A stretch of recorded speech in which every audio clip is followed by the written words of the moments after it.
Today I'm talking about 9 tips that I do every single time I do a car shoot. A while back I made a video of things I don't do, and that was fun, and most of the people who didn't downvote it told me it was quite helpful.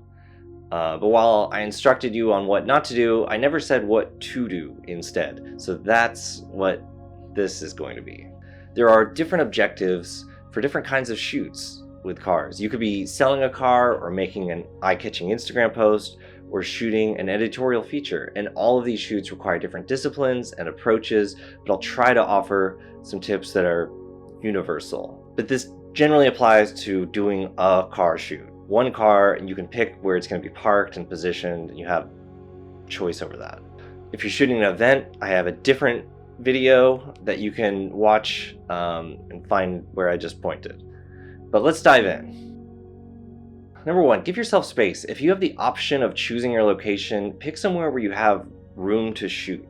It's usually my goal to have a lot of space behind the subject and space between me and the subject, just to have room to try things and move around and observe and explore and shoot with a long lens. Sometimes you can put the car next to an interesting wall, but at least leave some space for you to approach the car from multiple distances and multiple perspectives.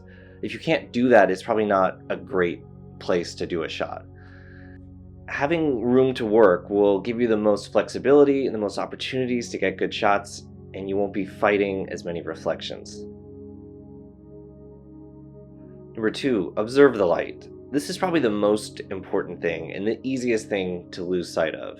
Before you even take a single photo, take a moment to understand the light in the scene. Where is it coming from? How high is the sun in the sky? Is the sunlight diffused? Is the sun about to drop behind a mountain? This will help you determine what direction to shoot from and where to put the car and how much time you have left to take photos in that spot. If you're working with direct sunlight, think about how you can have the sunlight coming from the side rather than behind you or directly in front of you. If the sun has set or it's obscured and you're working with ambient light, think about how you can position the car to have the best highlights on the surfaces. Observe the location. Consider the location and setting. Is the ground level? Are there shadows? Imagine if you were dropped into this scene 100 yards away from the car. You approach it, you're walking, and you have time to soak it in before you start shooting. Ask yourself, what is a unique aspect of the setting that you couldn't get somewhere else? What makes this worth photographing? Try to keep that in mind when framing compositions. Pay attention to front wheel angle. There are 2 ways to go about this. Have the wheels straight or have the wheels turned. Turning the wheels will give the car a poised but posed look, which you want sometimes. Leaving the wheels straight means you can shoot from any perspective and not really have to think about the wheel angle again. What you don't want to do is turn the wheel so that you're shooting into the tread surface of the tire. There is just something psychologically unsettling about seeing a photo where the wheel is turned with the tire facing the camera.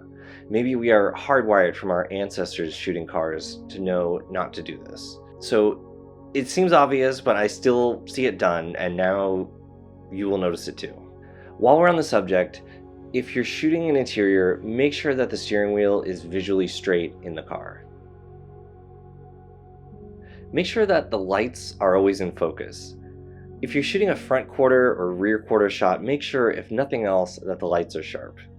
You might be shooting at a wide aperture to get a nice background separation from your subject, and because different parts of the car will be different distances from you, something is going to be out of focus. The lights are the eyes of the car, contrary to what Pixar says. So, like a portrait, we want to make sure that the lights are sharp because that's where the viewer will naturally look. They will notice if the headlights are blurry. If you're using single point focus, this is an easy and quick adjustment when you're shooting.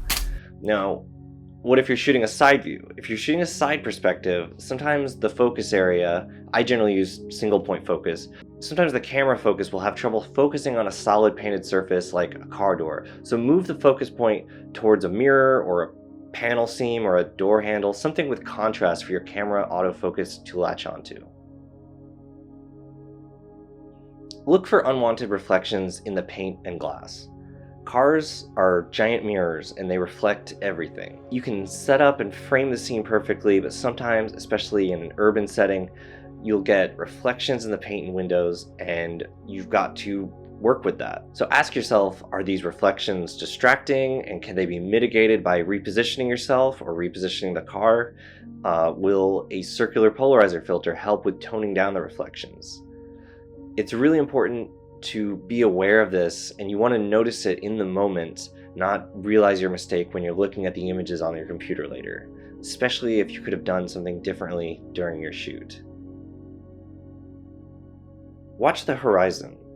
The horizon is so important to your composition, and it's one of the primary ways that your subject interacts with the background. You have direct control over how the horizon appears in your photo through adjusting your perspective. If you get low, the horizon falls below the subject, and if you shoot from high or you're shooting against mountains or elevation changes, the horizon appears above your subject. So consider how the horizon sits with the car. If the roof is unnervingly close to the horizon line, that looks weird. If you're in a beautiful setting, you can shoot from too low. You could capture the car well, but you might miss the scenic background surrounding it. So pay attention to how the horizon affects your composition, and also always make sure to keep the horizon level whenever you're shooting and editing. Be deliberate. Every decision you make, do it intentionally. If you're going to frame the car off-center, make it look intentional. If it's barely off-center, it will look like you messed up centering it. If you're shooting a straight head-on shot, make sure that you're positioned correctly, because if you're off here, you can't fix your perspective in post. Using the grid in your camera display can be a helpful tool to get those straight-on views if that's what you're going for. And the easiest way to tell if something is straight is by looking at the tires to see if the opposite side tires are framed evenly. Reevaluate the light and scene. As the sun sets, the light quality changes, colors change, and angles and perspectives that were impossible earlier can become amazing. Use your eyes and constantly interpret the scene and the light to make the most of a changing setting. So many times I get some shots I'm happy with at 5:15 p.m., but they're nothing compared to what I shot at 5:45. You look back at the earlier photos and think, why did I think this was good? Natural light is almost a living thing, and it can surprise you and can be overwhelming at times. It always pays off to keep looking and reevaluating and keep trying things. I never regret taking more shots. This is a bonus, not number 10, bonus. Challenge yourself. Don't be complacent. If you figure out how to do a technique or a type of shoot really well, keep learning, keep expanding your palette, and keep experimenting. You never know when the new skills you pick up might come in handy. You might find yourself in a situation where your normal bag of tricks isn't working, and that's when it's great to have a wide skill set for those unexpected situations. And not only that, but learning and improving is what keeps you motivated to keep going. Whether you do this as a job or a hobby, or you just want to learn more about photography, improving and surprising yourself is universal, and it's the most addictive feeling. I still do this because the feeling of taking a photo and then seeing it appear on the camera and thinking it looks cool, like that never gets old. I chase that feeling. It's still a rush after all these years. If you keep chasing that, there's no limit to where you can go. And I think that's an uncharacteristically positive note to end on. I realize some of these are a bit abstract, but I think this offers more substance than a listicle that says, wash the car or shoot in RAW. You should shoot in RAW, but that's not going to help you shoot better pictures. Thank you for watching. Please write a comment if you liked this. Please keep it to yourself if you didn't, and I will see you next time.